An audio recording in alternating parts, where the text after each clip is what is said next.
Hello everyone, welcome back to my YouTube channel.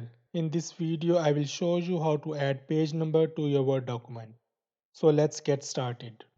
Suppose you have this Word document and you would like to add page number to this document. To do so, start by navigating to the Insert tab. Then search for the page number option in the ribbon and select it to show all the options in the drop down menu. You will find a variety of options for adding page numbers. You can choose to place them at the top or bottom of the page, or any other location of your choice.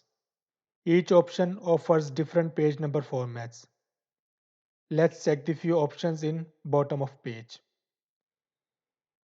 Here you can see you can place the page number in the center or on either side of the page. If you go down, you can find a format where you can also add the word page with the page number. If you further go down, you can find another option where you can display the total number of pages along with the current page number, like one of the total.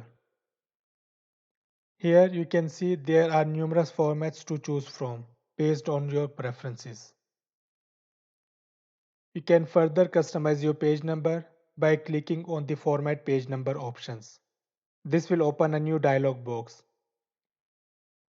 Here in this number format field, you can choose the numbering format of your choice.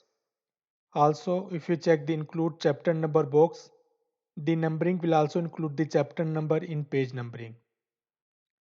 To set this up, you will need to select the heading style that indicates the start of a new chapter and a separator to be inserted between the chapter number and the page number.